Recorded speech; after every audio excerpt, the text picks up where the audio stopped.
तो नमस्कार दोस्तों, स्मार्ट स्टडी सेंटर में आपका स्वागत है। आज मैं आपको क्लास 10th का चैप्टर 8 पढ़ाने जा रहा हूँ। चैप्टर का नाम है इंट्रोडक्शन टू ट्रिग्नोमेट्री। तो आज सबसे पहले इस चैप्टर को मैं पढ़ाऊँ, मैं सबसे पहले आपको बता दूं कि क्लास किस तरह से चलेगी। तो सबसे पहले मैं आपको इस चैप्टर का इंट्रोडक्शन पढ़ाऊँगा। इस चैप्टर में कौन कौन सी एक्सरसाइज है, उसमें क्या क्या पूछा जा रहा है, उसके बारे में आपको एक झलक दूंगा। उसके बाद मैं आपको के एग्जाम्पल्स कराऊंगा, हर एक्सरसाइज के एग्जाम्पल्स कराऊंगा, उसकी एक्सरसाइज के क्वेश्चंस कराऊंगा। साथ ही साथ कुछ ऐसे क्वेश्चंस जो इस बुक में नहीं दिए गए हैं पर वो पूछे गए हैं, एग्ज़ाम में पूछे गए हैं, बोर्ड में पूछे गए हैं, आपकी परीक्षाओं में आ सकते हैं, वो क्वेश्चन कराऊंगा मैं। और क्या रह सकता है। और हाँ, इस सीरीज़ में आर शर्मा के भी क्वेश्चंस लेंगे हम। तो चलिए शुरू करते हैं, ठीक है। तो सबसे पहले मैं इस चैप्टर का आपको इंट्रोडक्शन दूं। तो सबसे पहले ये जान लेते हैं कि ट्रिग्नोमेट्री होती क्या है, ठीक है। तो ट्रिग्नोमेट्री जो है वो हमारी ग्रीक भाषा से लिया गया है, ग्रीक वर्ड से लिया गया है, जो 3 वर्ड से मिलकर बनता है, ट्राई, गॉन और मेट्रोन। ट्राई का मतलब होता है 3, गॉन का मतलब होता है साइड्स एंड मेट्रोन का मतलब होता है मेजरमेंट। यानी ट्रिग्नोमेट्री का मतलब होता है मेजरमेंट ऑफ 3 साइड्स। यानी आपके पास में एक ट्राइंगल होगा जिसमें आपके पास 3 साइड से दी गई होंगी, है ना। तो उसी के हिसाब से इसका नाम ट्रिग्नोमेट्री रखा गया, ठीक है। सबसे बड़ी बात, ये जो ट्राइंगल होगा ये राइट एंगल ट्राइंगल होगा आपका, राइट एंगल ट्राइंगल, ठीक है। ये होगा आपका राइट एंगल ट्राइंगल। ये कुछ इस टाइप से होगा, राइट एंगल ट्राइंगल नाम से, ठीक है। तो इसकी डेफिनेशन क्या हुई? Trigonometry is the study of relationship between the sides and angle of a triangle. क्या है इसमें? हम क्या पढ़ रहे हैं? इसमें हम स्टडी कर रहे हैं, उसके रिलेशनशिप की बात कर रहे हैं। किसकी? Between the sides and the angle of a triangle. यानी साइड्स और उसके एंगल के बीच में जो रिलेशन है, यानी साइड्स क्या कहती है, एंगल क्या कहती है। क्योंकि आपके लिए जो मतलब जिनके लिए चैप्टर नया है वो जानना चाहते हैं कि चैप्टर, देखो एक तो कई तरह के बच्चे होते हैं, वो डायरेक्ट क्वेश्चन करते हैं, और कुछ क्वेश्चन करने से पहले ये सोचते हैं कि जो हम क्वेश्चन करने जा रहे हैं सबसे पहले हम ये समझ लेते हैं कि चैप्टर है क्या। तो ये जो क्लास है उन्हीं बच्चों के लिए, ये जानना चाहते हैं कि ये चैप्टर है क्या, ठीक है।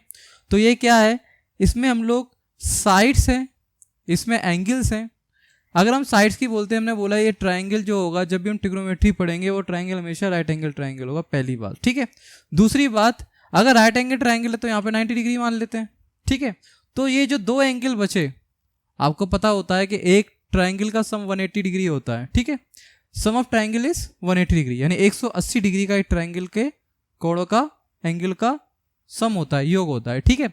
तो अगर 90 डिग्री अगर ये हो गया तो ये दोनों मिलाकर 90 डिग्री होते हैं। तो इसका मतलब ये पूरा 90 नहीं हो सकता। अगर मान लो ये 89 भी होगा तो ये 1 डिग्री होगा, है ना। और ये 89 होगा तो ये 1 होगा, अगर ये 50 होगा तो ये 40 होगा। तो ऐसे एंगल जो 90 डिग्री से कम होते हैं वो एक्यूट एंगल कहलाते हैं। एक्यूट एंगल मतलब those angle which are lesser than 90 degree are called acute angle, यानी न्यून कोण। तो कहने का मतलब हमारे ये 2 जो एंगल हुए तो यहाँ पर वो क्या होंगे? एक्यूट एंगल होंगे, ठीक है बेटा। बेसिक पढ़ा करो। मेरा मानना है कि अगर आप सच में तैयारी करना चाहते हैं और लाइफ में कुछ पाना चाहते हैं, ठीक है, तो उसके लिए बेसिक्स का होना बहुत ज़रूरी है, तैयारी का होना। तभी तैयारी बेटर हो पाती है जब आपके पास नी होती है, फाउंडेशंस होती है ना। ये नहीं है क्वेश्चन लगा रहे हैं पर पता ही नहीं कर क्या रहे हैं।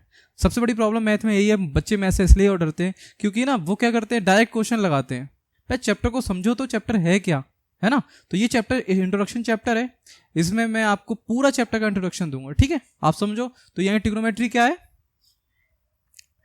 3 साइड्स का मेजर्स है, जिसका मतलब इसमें हम लोग पढ़ने क्या जा रहे हैं, उसकी स्टडी करने जा रहे हैं, relationship between sides and angle. यानी एक ट्राइंगल के में उसकी साइड्स और उसके एंगल के बीच का रिलेशन पढ़ने जा रहे हैं। यहां तक समझ में आ गया मेरी बात? चलो अब बात करते हैं। तो मैंने बता दिया कि एक ट्राइंगल होगा 90 डिग्री का, उसमें आपकी 3 ट्राइंगल है तो 3 साइड से होंगे ऑब्वियसली, है ना। एक 90 डिग्री होगा, दोनों एक्यूट एंगल होंगे। ये आपकी छोटी मोटी जो भी ऐसी वैसी बात है वो आपको समझ में आ गई, ठीक है। अब बात करते हैं सोर्स। कोई पूछ ले कि भाई ट्रिग्नोमेट्री को कहाँ पढ़ाया जाता था? ऐसे ही मतलब कोई पूछता था तो नहीं है मैथ की से तो सब दूर भागते हैं, लेकिन मैं फिर भी बोलता हूँ, अगर कोई पूछ लेता, कोई जानना चाहता है तो ये ट्रिग्नोमेट्री कहाँ से स्टार्ट हुई, तो आप कहोगे यार इजिप्ट से हुई और बेबीलोन से। अच्छा मैं ये कहाँ से बता रहा हूँ, सब आपकी एनसीईआरटी में है ना, उसी एनसीईआरटी से मैं आपको बताने की कोशिश कर रहा हूँ, कोई मैं बाहर से चीज़ें नहीं बता रहा हूँ। आप देखेंगे एनसीईआरटी के पेज नंबर 174 पे ये बात लिखी हुई है, ठीक है। अब बात करते हैं यूज्ड, इसका इस्तेमाल क्या है, क्यों हम ट्रिग्नोमेट्री पढ़ें। बहुत से बच्चे मैं पढ़ा रहा हूँ कई सालों से, है ना, बच्चे पूछते हैं सर ट्रिग्नोमेट्री का यूज़ क्या होता है, क्या करेंगे सर आगे चल के, ये जिस लाइन में जाएंगे डॉक्टर बनेंगे, इंजीनियर बनेंगे, सर ये इसका यूज़ क्या होगा।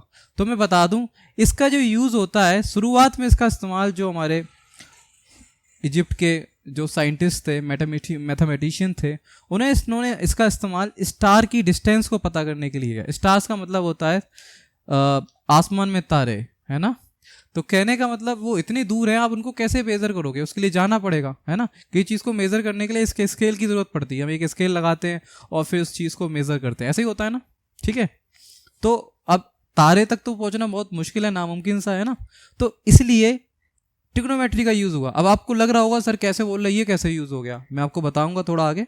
मैं ये बता रहा हूँ उसका सोर्स क्या है, यानी ये कहाँ से यूज़, कहाँ पे इसका इस्तेमाल हुआ और इसका इस्तेमाल क्यों, क्या मतलब किन किन जगहों पे हुआ, मैं अभी सभी सारी चीज़ें बताऊँ कैसे इसको यूज़ करते हैं। पहले बात करते हैं स्टार को, प्लानेट है जैसे चांद, तारे, मंगल, है ना, सूरज, कहते हैं इतना दूर है, इतना दूर है, ये सब क्या है ना, कैसे पता लगा ये दूरी है, ये सब ट्रिग्नोमेट्री बताने की कोशिश करती है ना। अर्थ की डिस्टेंस सन से कितनी है ना, मून की डिस्टेंस अर्थ से कितनी है, और इसका इंजीनियर में और फिजिकल साइंस में इसका इस्तेमाल होता है। ये है आपका ट्रिग्नोमेट्री चैप्टर का सिर्फ ट्रिग्नोमेट्री वर्ड का मतलब, ठीक है। ट्रिग्नोमेट्री होता क्या है, ठीक है। अब जो हमारी एक्सरसाइज है, एक्सरसाइज आपकी 8.1 है, ठीक है।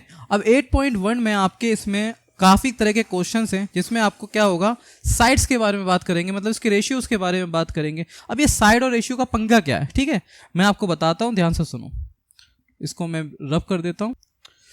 तो आपकी जो पहली एक्सरसाइज है, एक्सरसाइज 8.1, ठीक है, उसमें कुछ क्वेश्चन पूछे गए हैं, जैसे उसमें साइडें दी गई हैं, है ना, और उसमें पूछता है कि साइन थीटा निकालो, कॉस थीटा निकालो। तो इस तरह के कुछ क्वेश्चंस आएंगे। मैंने बोला पहले मैं एग्जांपल्स कराऊंगा, फिर एक्सरसाइज करूंगा। तो ये जो एक्सरसाइज मतलब जो ये क्लास है, ये टोटली इंट्रोडक्टरी क्लास है ना, इसमें चैप्टर का इंट्रोडक्शन कराएंगे। तो सबसे पहले हम ये जो रेशियोज हैं, यानी साइड के रेशियोज हैं, है ना, जिन्हें हम कहते हैं ट्रिग्नोमेट्रिक रेशियो, है ना। तो हम सबसे पहले ट्रिग्नोमेट्रिक रेशियो समझेंगे। ट्रिग्नोमेट्रिक रेशियो होते क्या है,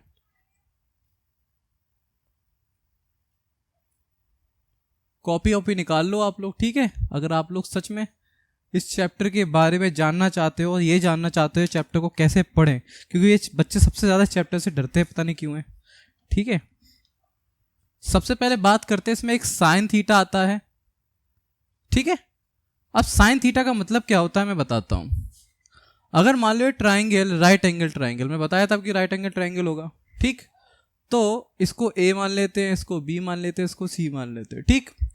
तो अब ये परपेंडिकुलर है, ये बेस है और ये आपका हाइपो है, ठीक है। P for perpendicular, B for base और H फॉर हाइपो। हिंदी वाले जो बच्चे पढ़ रहे हैं उसका मतलब P फॉर होता है लंब, B फॉर मतलब आधार, H फॉर कड़, ठीक है। तो सबसे पहले ट्रिग्नोमेट्रिक रेशियोज, साइन थीटा क्या है, अब सब पहले समझ लेते हैं।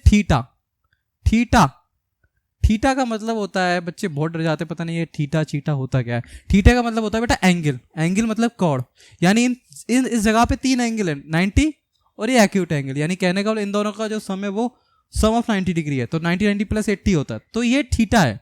तो अगर हम ए पर की बात करेंगे तो ए पर एक थीटा है, एक सी पर थीटा है, एक बी पर थीटा है। तो अब साइन थीटा की बात करते हैं, तो साइन थीटा का मतलब होता है परपेंडिकुलर अपॉन हाइपोटेन्यूज। हमने यहाँ पे लिखा परपेंडिकुलर और यहाँ पे लिखा हाइपोटेन्यूज, ठीक है। तो क्या है ट्रिग्नोमेट्रिक रेशियो, क्या है रेशियोज ऑफ, यानी हम क्या बोल सकते हैं इसको, ratio of side with respect of angle, with respect of angle. कैसे पता लगा, परपेंडिकुलर अपॉन हाइपोटेन्यूज। ध्यान रखना, जिसको बेस मानते, मैं फिर बता रहा हूं, एक बात ध्यान रखना, है ना। अगर मान लो ट्राइंगल है और हमने यहां पे 90 डिग्री लिया, ठीक है बेटा, तो हमने ए बी और सी लेते हैं, ठीक, ये बात नोट करने की है। अगर एक ट्राइंगल है, हमने इस पर परपेंडिकुलर लिया 90 डिग्री और इसको बेस माना, इसको परपेंडिकुलर माना, इसको हाइपोल माना। अगर हम साइन थीटा लेंगे, अगर हम साइन थीटा लेंगे इसका मतलब क्या होता है, परपेंडिकुलर अपॉन हाइपोटेन्यूज। मतलब अगर यहाँ परपेंडिकुलर यहाँ हाइपोटेन्यूज, तो इसका थीटा कहाँ होगा, इसका थीटा 100% यहाँ पर होगा। क्यों? क्योंकि हमने बेस किसको माना है, ए बी को। तो हम अब ये है कि परपेंडिकुलर आपने यहाँ लिया, हाइपोटेन्यूज यहाँ लिया, तो थीटा आप यहाँ लोगे, ठीक है? नहीं, आप जिधर बेस मानोगे उसे आप थीटा मान लो। अगर आपने बेस इसको माना तो परपेंडिकुलर ये और आपका हाइपोटेन्यूज ये है। इन केस इसको घुमा देते हैं, बीसी को बेस मान लेते हैं, बी सी, और आपका एंगल किस पर है, 90 डिग्री बी पर था, तो आपका ट्राइंगल क्या हो जाता, ए यहाँ हो जाता। तो अगर आप इस केस में आप बेस किसको मान रहे हो, अगर इसको बेस मान रहे हो तो परपेंडिकुलर इस बार क्या है आपका ए बी है, यही तो हुआ। अगर बेस आपका बी सी है तो परपेंडिकुलर आपका ए बी है। तो इस केस में अगर हम साइन थीटा लेते तो क्या होता, परपेंडिकुलर अपॉन हाइपो। तो इसमें थीटा कहाँ पर होगा आपका, थीटा यहाँ पर ए पे नहीं, थीटा आपका होगा सी पर। तो ये बात बहुत याद रखने की है कि जो बेस होता है आपका वही उसी पर आपका थीटा होता है, उसी हिसाब से आपके एंगल्स निकलते हैं। कहने का मतलब अगर आपने बेस बीसी पे माना तो परपेंडिकुलर आपका क्या हुआ, ए बी हुआ, और अगर आपका साइन थीटा माना तो परपेंडिकुलर मतलब यहाँ पर क्या होता है, इसके अकॉर्डिंग परपेंडिकुलर क्या होता है, यानी ए बी अपॉन हाइपो ए सी, और आपका थीटा कहाँ पर है,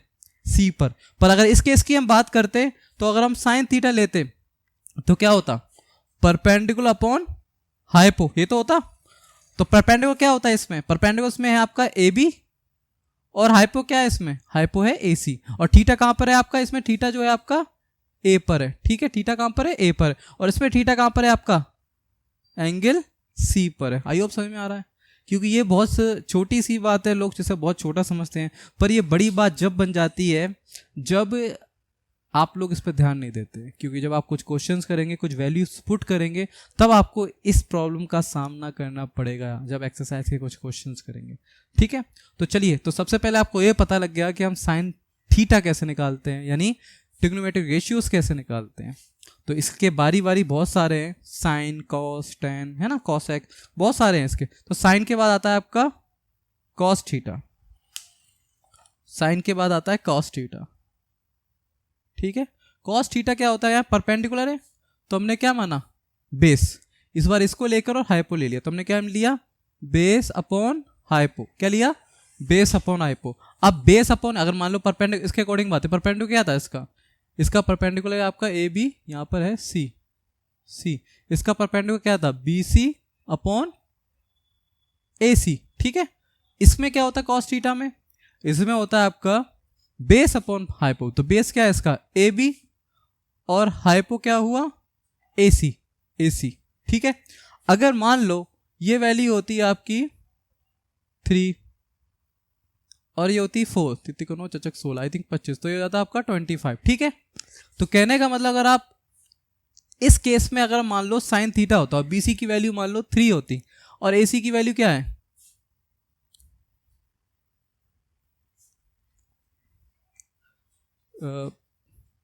सोल्व करके निकाल लेते हैं। 9 मान लो, ये हो गया आपका, ये 3 मान लो, 3 4 मान लो, 25 नहीं 5 मानो, ये ऐसे होता है, ठीक है? 3 3 9 पाइथागोरस है ना, हाइपोकस का equal to perpendicular square plus base का 30 का स्क्वायर, 4 का स्क्वायर, 3 3 9 4 16 9 25 25, ठीक है? तो आपका क्या होता, बीसी आपका हो जाता 3 और एसी का जाता 5, ठीक है? अगर इस केस में मानते हैं हम लोग कॉस थीटा में, तो ए बी क्या है हमारा, ए बी हमारा बेटा 4 है और ए सी हमारा है यहाँ पर 5। आई होप समझ में आ गया। ऐसी sine theta cos theta, sine का अपोजिट क्या होता है, अपोजिट क्या होता है मैं आपको बाद में बताऊंगा, मैंने बोल दिया लेकिन ये बात याद रखना, मैंने बोला अपोजिट, ठीक है? तो साइन थीटा का अपोजिट होता है कॉसेक थीटा, ठीक है? कॉसेक थीटा का मतलब होता है, क्योंकि वो चीज़ जो है ना वो डिफरेंट है, मतलब अगली एक्सरसाइज पे बेस्ड है, और अभी क्योंकि शुरुआत की है, क्योंकि इंट्रोडक्टरी क्लास है, तो मैं नहीं चाहता कुछ ऐसी चीज़ें लूँ जो आप कंफ्यूज हो जाओ। ये मान लो कि साइन का अपोजिट कॉसेक होता है। कॉसेक का मतलब चलो मैं बता ही देता हूँ, क्योंकि एक्चुअली ना मैंने वहाँ एंगल्स में यूज़ करना है, ये बात छोटी सी आप लोग समझ सकते हो। देखो यहाँ परपेंडिकुलर अपॉन हाइपो है, इसका उल्टा क्या जाएगा, हाइपो अपॉन परपेंडिकुलर, ठीक है? Sine theta perpendicular hypo, cosec क्या हुआ, हाइपो अपॉन परपेंडिकुलर। कॉस का अपोजिट होता है सेक थीटा, सेक थीटा मतलब होता है बेस अपॉन हाइपो, ठीक है? तो cos theta base upon hypo, तो सेक थीटा क्या हुआ, हाइपो अपॉन बेस। ठीक है, सेम वही तरीके है उनकी वैल्यू, जैसे हाइपो क्या है इधर AC हो गया आपका, और परपेंडिकुलर क्या है आपका BC है। सिमिलरली सेक क्या है आपका, सेक हो गया है इसका हाइपो अपॉन परपेंड, तो हाइपो क्या है इसका AC, और बेस क्या है इसका AB। ठीक, तो इस तरह से आप देख रहे हो, अगर मैंने उल्टा नहीं बोला, जैसे अब देखो यहाँ पे BC ऊपर था, AC यहाँ पे BC कहाँ है, नीचे आ गया, और AC ऊपर हो गया। सिमिलरली इधर क्या था आपका, AB ऊपर था, AC नीचे था कॉज में, सेक में क्या हुआ, AB नीचे आ गया, AC ऊपर हो गया। अब बात करते हैं टेन थीटा, है ना, टेन थीटा का मतलब होता है परपेंडिकुलर अपॉन बेस। ठीक, परपेंडिकुलर अपॉन बेस, इसका जस्ट अपोजिट क्या होता है आपका कॉट थीटा, कॉपी में निकाल लो और लिखते जाओ। कॉट थीटा का मतलब होता है बेटा बेस अपॉन परपेंडिकुलर, क्योंकि ये इसका अपोजिट है, टेन का अपोजिट क्या होता है कॉट थीटा। चलो इतनी बात समझ में आ गई कि टेन थीटा का मतलब क्या होता है perpendicular upon base, cot theta का मतलब क्या होता है बेस अपॉन परपेंडिकुलर, जो वैल्यू होगी उसकी पुट कर देना। थीटा की जगह हम क्या लिख सकते थे, हम थीटा की जगह लिख सकते थे, अगर मान लो टेन थीटा माना और हमारा थीटा क्या है इधर पर है, तो हम इसकी जगह लिख सकते हैं, थीटा को हटा के हम लिख सकते हैं A। ठीक है, तो आप चाहो तो उसके थीटे की जगह आप उसका एंगल भी लिख सकते हो। अगर मैंने बोला साइन थीटा परपेंडिकुलर इसको माना, बेस इसको माना, तो उस पर एंगल किस पर है इसका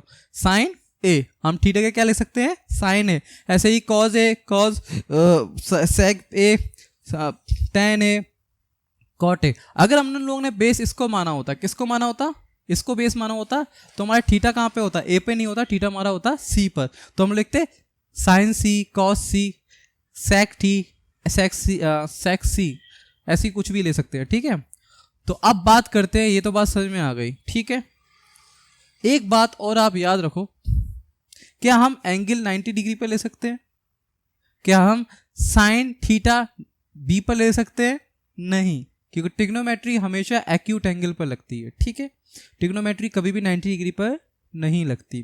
ट्रिग्नोमेट्री का इस्तेमाल आप कहाँ करते हो, थोड़ा सा मैं बता देता हूँ। जैसे मान लो छत पर कोई बैठा हुआ है, अब आपको ये तो नहीं पता कि जैसे मान लो स्केल ले जाओगे ऐसे करके, नहीं ना। अगर आपको ये पता लग जाता है जिस छत पे वो बैठा हुआ है उसकी उस छत की हाइट कितनी है, और उस हाइट के साथ साथ आप जहाँ पर खड़े हुए हो उससे उस छत का जो बेस है वो कितना दूर है। मान लो ये छत है, ये रूफ, यहाँ पर कोई बैठा हुआ है, ठीक है, और आपको पता करना है जो बंदा यहाँ पर बैठा है वो कितना दूर बैठा हो, और आप यहाँ पे खड़े हुए हो, है ना, और आप पता करना चाहते हो कि इसकी डिस्टेंस क्या है। तो कहने का मतलब क्या है, अगर आपको इसकी हाइट पता है और आपको इस डिस्टेंस के बारे में जानते हो, तो आप क्या कर सकते हो, ट्रिग्नोमेट्री के माध्यम से आप इसको निकाल सकते हो, उसकी डिस्टेंस निकाल सकते हो। ऐसी तीन साइड में से कोई भी दो साइड्स पता हो तो आप तीसरी चीज को निकाला जा सकता है, यही है ट्रिग्नोमेट्री। आपको ये पाइथागोरस से किस तरह से अलग है, पाइथागोरस में आपके पास सिर्फ दो साइड्स होती थी, तीसरी साइड निकालते थे। इसमें आपके पास अगर एक साइड और एक एंगल है तब भी आप ट्रिग्नोमेट्री का इस्तेमाल करके दूसरी साइड्स को निकाल सकते हो। मैं फिर बोल रहा हूँ, पाइथागोरस में क्या होता था कि आपके पास दो साइड्स निकली हैं तो आप तीसरी साइड निकाल सकते हो। ट्रिग्नोमेट्री में है दो साइड है, आप तीसरी साइड निकाल सकते हो। पर ट्रिग्नोमेट्री में एक चीज और ऐड हो जाती है कि अगर आपके पास दो साइड्स नहीं बल्कि एक साइड दी गई है और आपके पास एक एंगल दिया गया है, तब भी आप दूसरी साइड्स निकाल सकते हो। कैसे निकालते हैं ये हम लोग जैसे जैसे एक्सरसाइज आएंगी उसी के हिसाब से हम इन चीज़ों के बारे में बातें करेंगे। ठीक है, तो ये सारी बात आपको समझ में आ गई। तो ट्रिग्नोमेट्री का मतलब क्या होता है, ट्रिग्नोमेट्री जो होती है रेशियो ऑफ थ्री साइड्स, यानी कहने का मतलब तीन साइड से का रेशियोज होता है, रिलेशनशिप उसका एंगल के साथ होता है, जिसमें हम ट्रिग्नोमेट्री में पढ़ते हैं। ट्रिग्नोमेट्री कैसे बना मैंने आपको बताया था, थ्री साइड्स का मेजरमेंट है उसको हम ट्रिग्नोमेट्री कहते हैं। ठीक है, उसके बाद sine theta, cos theta, sec theta, cosec, tan, cot, ये सारी चीज़ें जो आपको इस एक्सरसाइज में जरूर इसकी ज़रूरत पड़ेगी और इसका आप इस्तेमाल करेंगे। तो आई होप आपको इतना समझ में आ गया जो मैंने आप लोगों को बताया। चलिए अब इसके एग्जाम्पल की तरफ बढ़ते हैं, इसके एग्जाम्पल क्वेश्चन देख लेते हैं कुछ। ठीक है, तो इसका एग्जाम्पल 1 देख लेते हैं सबसे पहले।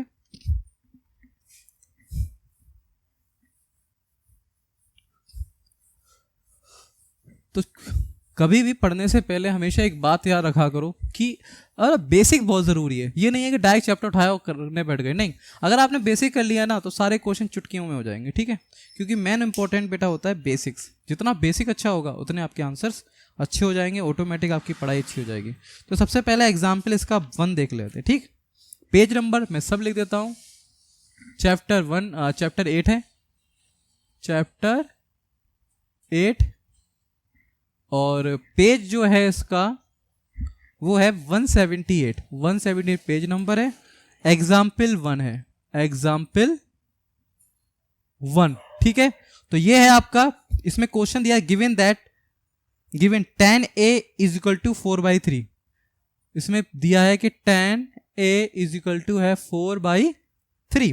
Find the other trigonometric ratio of the angle A. हमें क्या करना है, और ट्रिग्नोमेट्रिक रेशियोज निकालने हैं एंगल ए के। दूसरे ट्रिग्नोमेट्रिक रेशियो निकालने, कैसे निकालेंगे, है ना। तो मान लो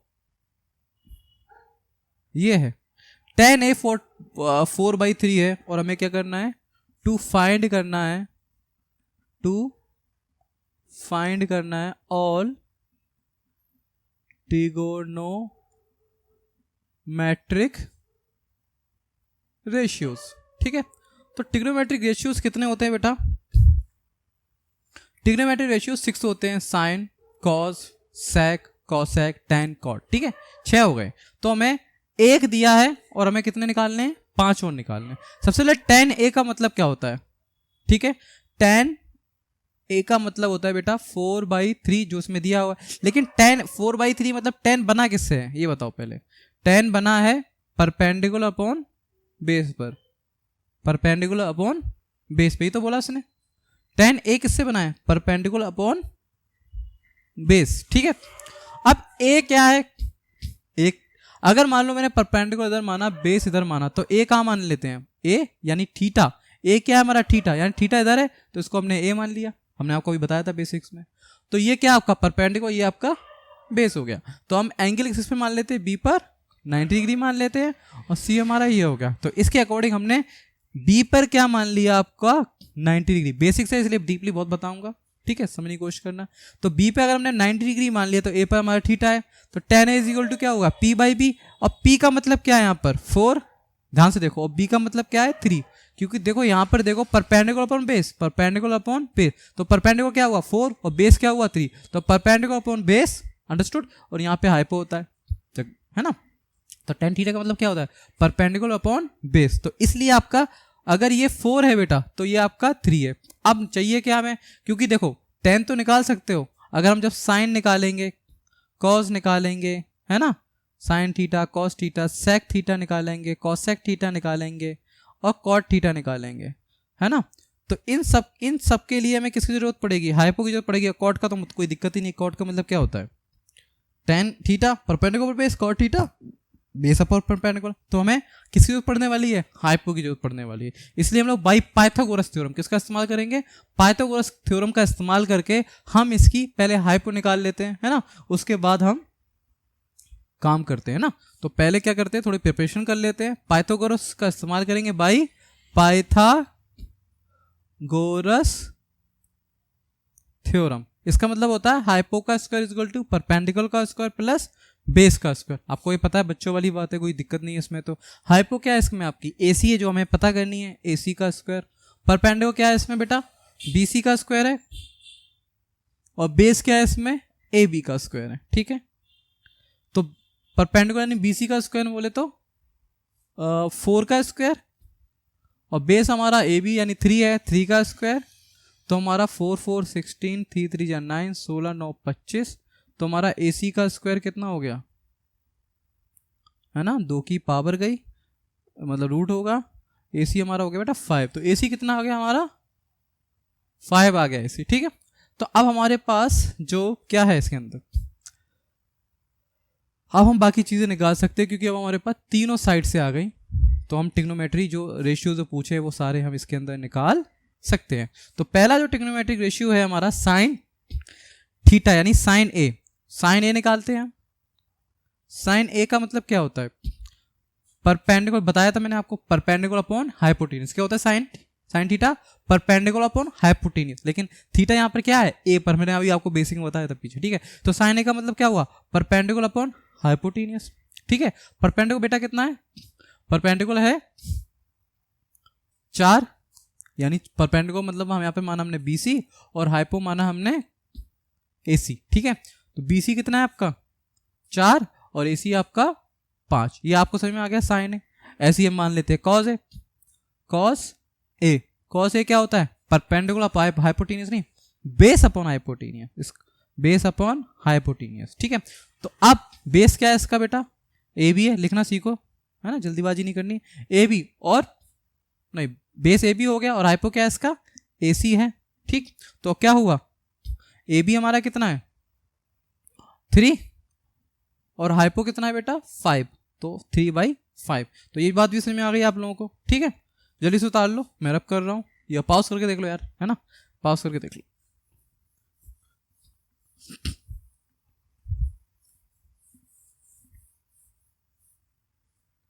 साइन हो गया, कॉज हो गया, अब बात करते हैं किसकी, साइन कॉज के बाद आता है कॉसेक, कॉसेक थीटा क्या होता है, ये क्या था, उल्टा कर दो, perpendicular upon hypo sine theta था, साइन थीटा क्या था हमारा, परपेंडिकुलर हाँ अपॉन हाइपो, उल्टा क्या होगा इसका, hypo upon perpendicular, hypo upon perpendicular. तो हाइपो कितना बेटा इसमें, हाइपो है आपका 5 है, ठीक। तो हमने 5 रखा और परपेंडिकुलर कितना है इसका 4 है, तो 5/4 हो गया। वैसे ही इसका क्या हुआ, कॉसेक भी हो गया हमारा। अब बात करते हैं सेक की, सेक थीटा, चाहे एक चीज और लिख लो, हाइपो क्या था इसमें AC और परपेंडिकुलर है इसमें BC, ठीक है। सेक थीटा यानी थीटा मतलब ए लिख दो, थीटा मतलब ए, ठीक है। अगर मैं कहीं थीटा यूज किया हो तो आप लोग इसमें क्या लिख लेना, ए लिख लेना, ठीक है।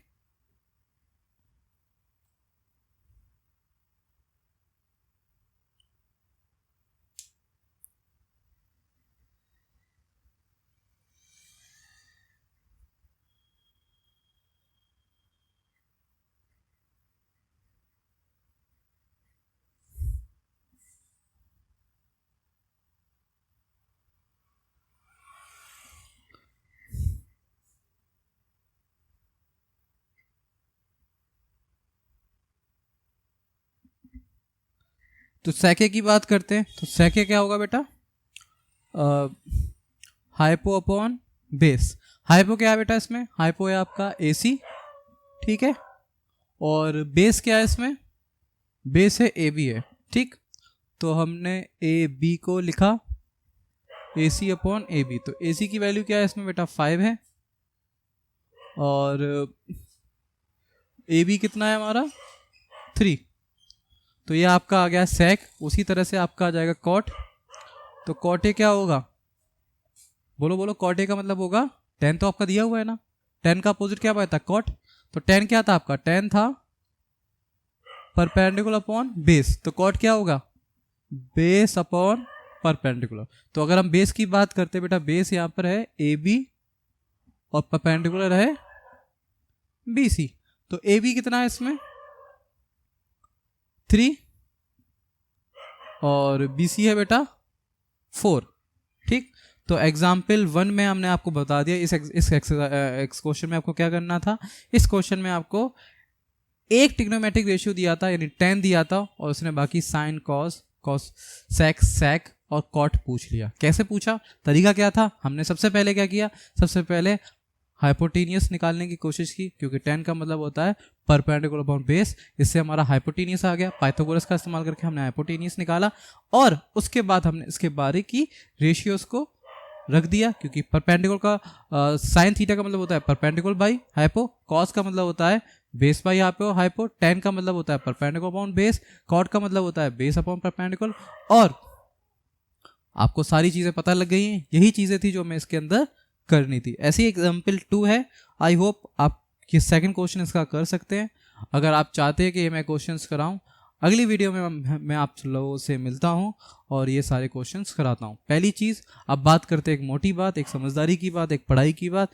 बेटा ध्यान रखो, जब भी पढ़ाई करते हो हमेशा याद रखना, पढ़ने से पहले थोड़ी किताब ज़रूर पढ़ा करो। किसी भी टीचर के पास जाने से पहले बेसिक ज़रूर देखा करो। किसी भी चीज़ को करने से पहले, तैयारी करने से पहले, है ना, थोड़ा बेसिक बहुत ज़रूरी है, क्योंकि कोई भी टीचर को आपको ऐसे नहीं समझा सकता।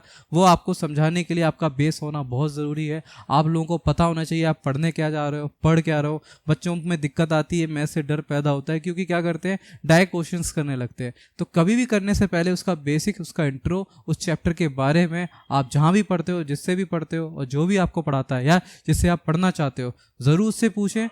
अगर आप वो क्लियर कर लेते हो तो आपको वो एक्सरसाइज, उसके क्वेश्चंस आपको इजीली समझ में आ जाते हैं। ठीक है, take care, bye bye, next video में मिलते हैं अपनी। ठीक है।